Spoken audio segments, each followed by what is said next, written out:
Hi, I'm Mark with the Watch Society. Today I have the Christopher Ward Trident Pro GMT. It was sent to me for review and I've had it for a few weeks trying to see the best way to tackle it because yes, it's a nice watch. I give you the spec sheet of it and that's pretty much what all the reviews and articles have been about it. But it deserves more context than that. It deserves a deeper dive. So let's get into it.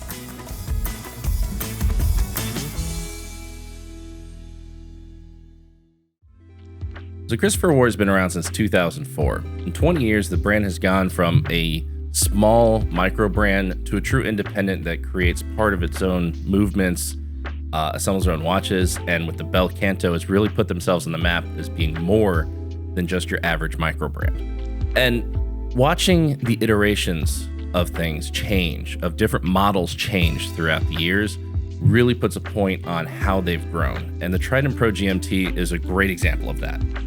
In 2009, the first Trident Pro GMT came out. And it wasn't great.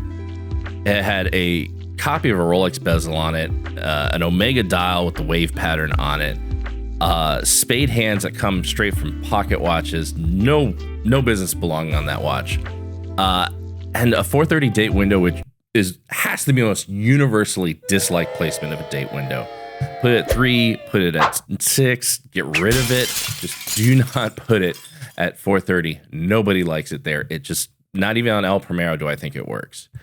And on top of it, they had the Christopher Ward logo at the time, which was long Christopher Ward on it. It's way too long for it. They even shortened the Christopher and it still is too long of a logo. And when you're already having to shorten it from the beginning, you know you should have gone with something else, at least for a logo. As time went on, they did make improvements. The date window got moved from 4:30 to 3.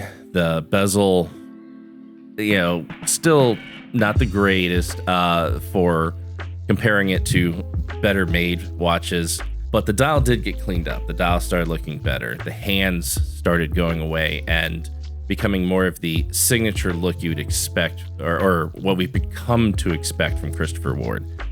The logo was still there, and in addition to the long logo, they also added their current logo with the dual flag, so it had 2 logos on it. Not an improvement, but there is a reason why they did it, which is they wanted to make sure they could use a logo and no one would try to sue it for them, because the Christopher Ward twin flag logo does look similar to the Tissot logo, but luckily enough, nobody really minded because it's a Swiss flag. It's kind of one of those things that's hard to copyright. There's plenty of other people that use it, Victronox and things like that. But that slow march of progression is what really makes a brand go from being a teeny micro brand to something that deserves to be respected, because they didn't stand still. They didn't go, good enough, we sold some watches. Every single iteration was an improvement on an improvement. They never went backwards. And that brings you to the one we have today, where now the ceramic bezel in it has their own font. It's a font that's not found on another brand. And that is one of the best things you could do as a brand to differentiate yourself from everybody else. Eventually, a font looks like a company, and the create your own really helps stand out. Think of like Disney and their own font or things like that. That's an extreme example, but that's what happens over time. Eventually, you see the numerals that Rolex uses on their bezel, and you immediately think, if you see them, Rolex. Create your own. Hermes has done that. If you look at the H08, or honestly anything they do, is their own unique custom font, and it looks amazing and is one of the factors that has brought respect to Hermes versus other luxury brands trying to get into the watch market. Is that design language is extra. It is really refined, and it's something Christopher Ward has taken their time to get to, but they're pretty well there now. The date has moved from 3 o'clock to 6 o'clock. Also a good choice. It's much more symmetrical. 3 o'clock's not bad. I think 6 o'clock is the best position for a date, especially on a sport watch. It's the most symmetrical. It's out of the way. The information is there, but it's not information that gets in the way of reading the watch when you're just telling time. The handset has become a signature of Christopher Ward on all of their sports watches, with this big triangle hour hand and a baton minute hand. It's a combination that works well. It's legible. And it's become who they are, along with, since it's the Trident Pro, the second hand has a trident on the counterbalance. that has been there since the beginning. So that works with the name. That is one of those nice little tweaks, because you usually see very boring second hands. So they have a little bit of style in there. Nice to have, nice it's been there since the beginning. So this watch really represents not just a good looking watch that feels great on the wrist, and we'll get to the specs in a second, but it represents a slow march towards a good watch. They really started off as something that it was a watch. It wasn't great. It was a hodgepodge of other people's ideas, but it slowly evolved into their own style. Christopher Ward created their own version of it. And yes, it's a dive watch with a GMT function. There's only so many ways you can do that. A GMT has to have you have to be able to have a second hour. So the bezel's going to have 24 hours on it. It's going to have the same amount of hands, and the bezel has to rotate. It's a dive watch, so it has to do lume, and it has to have 300 meters of water resistance. All of these things means that every time you see a dive watch GMT, they're going to look 80-90% similar. There's just things that has to be there for it to be that kind of watch. But where Christopher Ward has been able to differentiate themselves, create their own style, they have. The font, the hands. The case is one that's become common to their dive watch and sport watch lineup. It's very comfortable. This one happens to be 40 millimeters across, 47.4 millimeters lug to lug, which is very comfortable on most wrists. 11.8 millimeters tall, which is actually pretty thin. That's 1.2 millimeters smaller than the Submariner, kind of the dive watch that everyone's comparing a dive watch to for a good reason.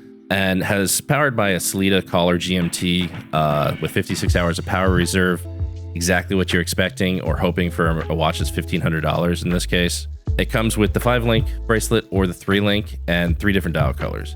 This 5-link bracelet has an extension system to it, which is the easiest extension system. You don't have to take the bracelet off. You just pull the bracelet near the clasp and it extends. It's very similar to what Vacheron has on the Overseas.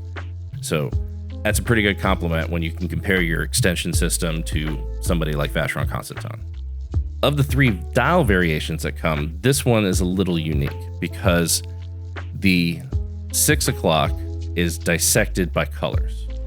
What I mean by that, when you look at the watch, since it has a white bezel, you can't use white font across it. And when it goes from the white side to the blue side, the 6 changes color in the middle of the 6. That works quite well. It's very legible, but if you've ever seen this on another watch or on this one, something might look off to you. The 6 o'clock with that different color in the middle of the number, it's something that looks probably offset. Why? Well, for this, I'm going to read it because I don't want to get this wrong. It's something called the Poggendorff illusion, which is a geometrical optical illusion that involves the misperception of the position of one segment of a transverse line that has been interrupted by the contour of an intervening structure. What that means. Because that 6 changes color in it, it's a line that basically goes through the numeral. And that makes the lines, even though they line up next to each other, look like they're a little offset, like they're not parallel to each other. If you have OCD, you're going to look at that and just really hate it. If you're kind of a nerd and enjoy optical illusions, you might just chuckle every time you see it and think, Poggendorff. Why not? It's just one of those unique things. And other watches that have used this blue-white combo on the bezel, like Grand Seiko did with an SBGE 275, instead moved the blue color beneath the 6 and made it made so that the bezel wasn't split in half. That's another way of dealing with it. Personally, I hated looking at that. It always felt weird. I'd rather the number feel weird than the whole bezel feel weird. So it's just one way of dealing with it, and it's something that is unique to when you change colors in the middle of a number. You don't see it often. You pretty much only see it when somebody does blue and white bezels, or white in general on the bezel, because you usually change the color of the numerals in between. It's something that's interesting. Something's a little different than this, but overall, Christopher Ward did with this what Christopher Ward does, which is make a good-looking watch that fits well, is very reliable, accurate, and as much as you could possibly expect out of a $1,500 watch. What it isn't is also what Christopher Ward isn't, which is something that pushes design towards something futuristic, something different, except for the bel canto, of course. What you get out of this is exactly what you want out of Christopher Ward. A watch in the $1,000 to $2,000 range that is going to be some of the best made watch you can find at that price range. It's going to look good, it's going to work well, it's going to feel comfortable, and it is a great choice. But if you want something that pushes the limits of design, or something that's a little bit odd, like what Soul Labs does, for an example, that's not them. And that's fine. This is Christopher Ward being true to who they are. And in that, they have improved each generation. And this version, the Trident Pro GMT, is a great execution. Thank you.